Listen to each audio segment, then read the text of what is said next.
What's up, everybody? Big Herc, Prison Talk. Been a while since I did a Prison Talk.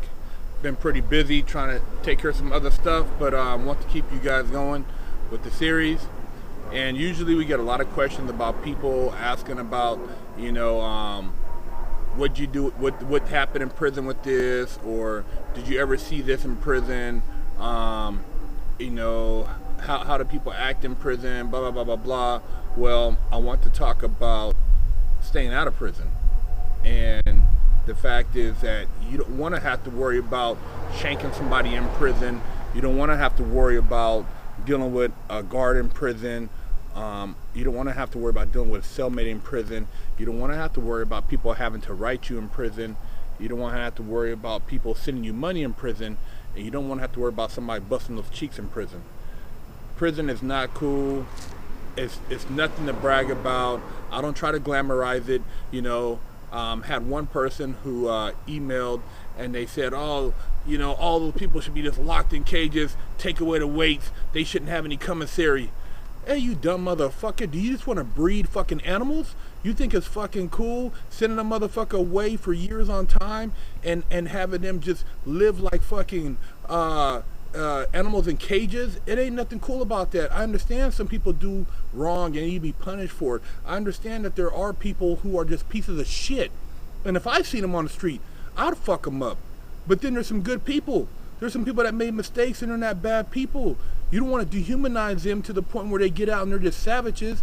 You don't want to have them coming out and just committing heinous acts when they could have been possibly better people after the fact.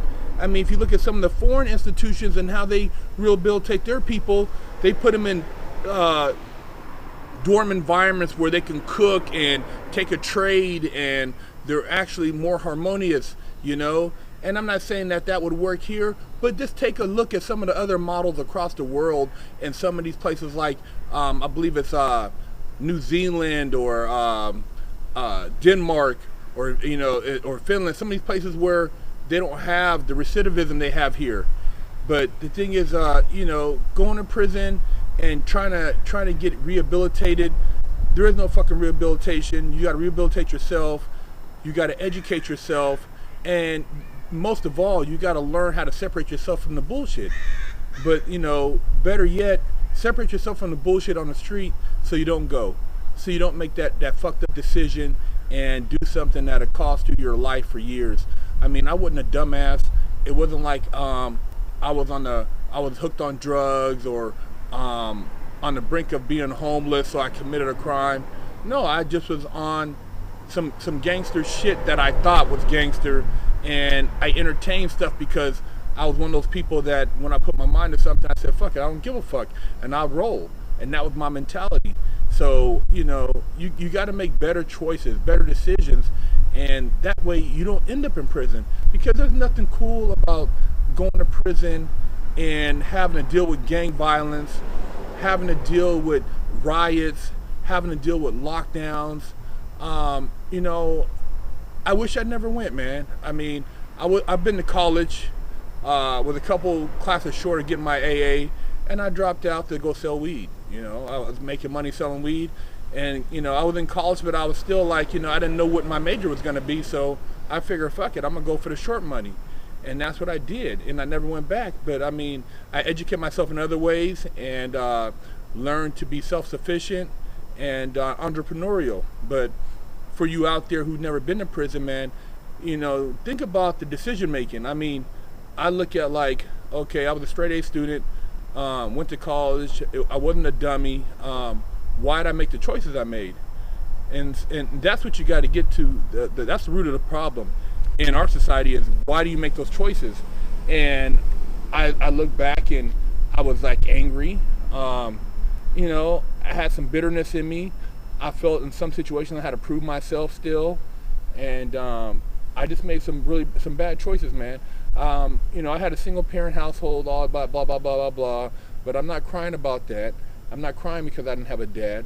I'm not crying because I didn't have everything I wanted for Christmas. No, I went out and got it. I was a hustler, and I've always been a hustler. I was always about my bread, but I made some fucked up decisions, and I was around some people you know, that, you know, when you heard things, you could have said no, but I said yeah sometimes, and the yeah resulted in, you know, whatever the circumstances. But yeah, you youngsters out there, you know, man, you know, make a better choice than I did. You know, you got opportunities, and you don't have to go to prison. You don't have to come out and be hard. Be a nerd, man. Nerds are winning out there. You know, there's nothing wrong with being educated and actually getting a degree and working a 9 to 5. There's nothing wrong with that.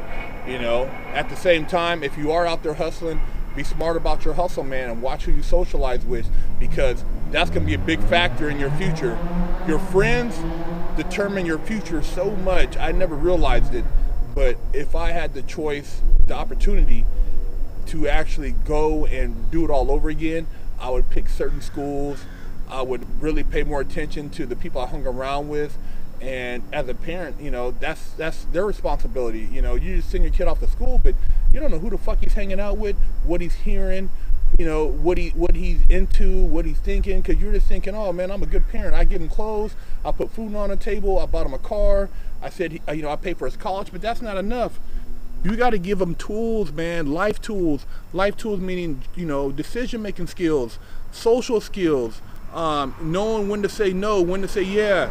You know, it's you know, you look at what's going on even in the schools, man. You know, kids bullying each other and, you know, picking on each other. You know, kids you know, taking advantage of young girls. You know, whether it be underage drinking and rape, or whether it be just, you know, trying to you know, if peer pressure, you know, force you into doing something you don't want to do. You got to pay attention to your kids, man, and you got to take the time to talk to them, because a lot of times they don't look at you as being cool, and, you know, yeah, it might bug the shit out of them, but, you know, believe me, you drop the gems in them, they're gonna listen. They'll pick them up, and they'll start looking at the value in them, even though initially they didn't understand what you were saying. So yeah, stay the fuck out of prison. You know, that way you don't have to hear about what it was like going to prison. Ain't nothing cool about that shit. There's a bunch of knuckleheads, fucking savages in there, and if you make it out and you're a better person, bless you. But, you know, a lot of times people come out, man, and they're more fucked up than when they went in.